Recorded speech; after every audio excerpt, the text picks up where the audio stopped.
All right, so let's end the chapter by looking through one final amenity, in this case, health insurance. Thanks to wage controls in World War II, some firms began offering health insurance as a way to attract more workers because they couldn't pay them anymore. Flash forward 100 years, and instead of buying health insurance on our own at adulthood, now we all get it through work. So let's assume that workers have a positive value of employee-provided health insurance. So it's a normal good. Basically, that means more of a good of health insurance is preferable to less health insurance, all else being equal. So at the same cost and everything. The workers' indifference curves for wages and health insurance are downward sloping and convex. So worker A does not value the health insurance as much, so it's a lot more shallow here.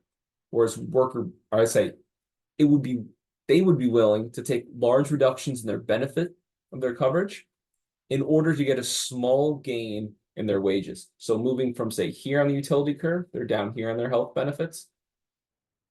They move all the way over to P. They're increasing their wages by just a little bit, but decreasing their health benefits by a lot.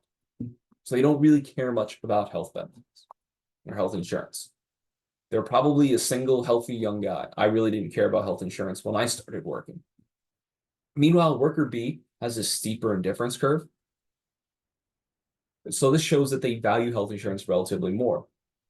In order to give up some of their health benefits, they're going to have to receive much higher wages compared to that first worker A.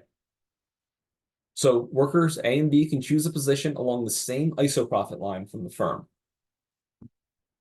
Worker A is going to choose the tangent point to their indifference curve, which is point P up here. So they'll choose no health benefits and the highest wage they can possibly get.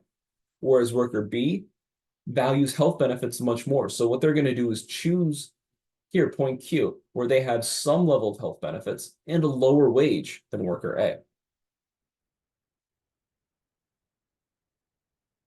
In order for the firm to offer a better combination of wages and health insurance benefits, the firm would have to move out to this farther out isoprofit curve. So that represents lower profit for them. Again, because it costs money to provide these health benefits. Research doesn't really find this relationship holding, which your textbook talks about at the end and goes through why this might be the case. I think this is pretty interesting. And one thing that they mention is very likely the culprit. At this point, the workers that choose no health insurance are somewhat different than the workers that choose health insurance because so many workers choose. So they differ in key characteristics from those who choose health insurance. Maybe they're risk loving or they go after jobs with atypical payment schemes. There's something about them that's different.